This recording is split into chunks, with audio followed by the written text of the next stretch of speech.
why America isn't working. Now, this is not a political point of view. This is a work point of view, but it has political elements to it. So let's look at the problem, shall we? There are multiple problems here, and today's problem is entitlement. America isn't working because there is a entitlement cloud hanging over our country. It's just a cloud, and it's just hanging, and it's just sitting there. And so it has now been hanging over our society for so long that it has turned into policy and behavior. So let's break down the entitlement problem. First, welfare isn't fair. The welfare state is one of the biggest entitlements that has caused America to not work. And I mean literally here. Now, if you look at phase-outs of programs like cash welfare, food stamps, the earned income tax credit, and the Obamacare subsidies, here's what it actually looks like. It means that households that have an income between $10,000 and $40,000 can lose almost the same amount in government benefits as they gain in income. Now, let's just pause right here for a second. These are welfare programs that aren't fair. What do I mean by that? Well, the welfare program has promised to give people a hand up, except that it's truly a handout in this regard. So let's say you're in that income, your income altogether between $10,000 and $40,000, and you have government entitlements.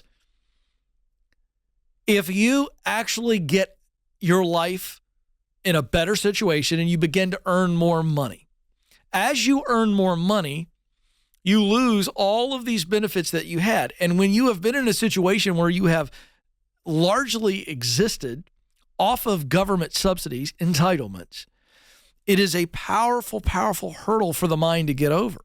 Well, let me give you an example for those of you who've never been on welfare so that you can understand our brothers and sisters that are in this environment. And I'm not blaming them. In fact, I'm coming to their defense. But let's just look at your world. Okay, you've never been in welfare at all. But you'll call my show and you'll say, Ken, I've got 2 job offers. The one job, it's actually a better job. I really like it. But I'm really considering the other job because the other job has better benefits. I get that call all the time. And I've said it before, I'll say it again. You should never take a job based on benefits. You should take a job on the now and the next. Is it the right now that gets me to the ultimate next? Benefits take care of themselves. But you love that safety net, don't you? Just the very word, benefit, insurance. I get it. It speaks to our safety gland. So these men and women, if they get a better job and thus a better life, they end up losing all of the benefits that they consider and they are their safety net. And so what does it do? It de-incentivizes a better professional and financial life. It de-incentivizes better work because you go, well, at least my basics are taken care of by these government entitlements.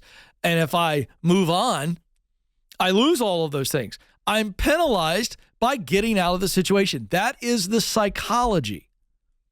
This is documented, by the way, by Gene Sterling of the Urban Institute, and the Federalist reported on this. Now let's look at another problem where entitlement rears its ugly head. This is in unemployment benefits. A 2022 working paper found that terminating emergency unemployment benefit programs caused a substantial increase in employment. This is from the St. Louis Fed. Of course it did. You take away their unemployment benefits and they go, I gotta go to work. Yeah, of course you do. I'm reminded of John Smith in the very first colony in our great country of America, Jamestown, founded 1607 on the peninsula of my homeland, the Commonwealth of Virginia. And John Smith, in your history books, you learned about John Smith, who was in charge of that colony of Jamestown. And there was a whole lot of apathy and pacifism and griping and complaining because Jamestown wasn't what it is today, this beautiful little place along the river, the James River. It was a swamp full of mosquitoes and creatures that were nasty. And these guys were griping. And John Smith said, here's the deal. If you don't work, you don't eat. So he took away the food, and guess what happened?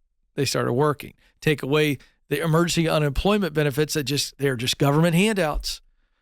And necessary at times for some, but most of the time you can do without them. Folks, I've been fired twice. I never took unemployment benefits, didn't need to. Oh, it's because you're wealthy. No, I wasn't. No, I wasn't. In fact, I had 3 kids. So spare me. Spare me the whining. Let's go to a third factor of entitlement. Pacifying parents. Entitled children who have been entitled in the home. This is not a government problem. This is a parent problem. Parents who don't introduce work at an early age, who then don't require kids to actually work. Parents who increasingly are not kicking their adult kids out of the house. This is entitlement. Entitlement. They've been entitled. They've been given everything their whole life because we parents in today's world care more about our kids feeling good than teaching them how to do good. Helicopter parents, always hovering, always ready to pull Johnny and Susie out of the pain. And you know what's happened? We got weak snowflake adults. Last one, socialism.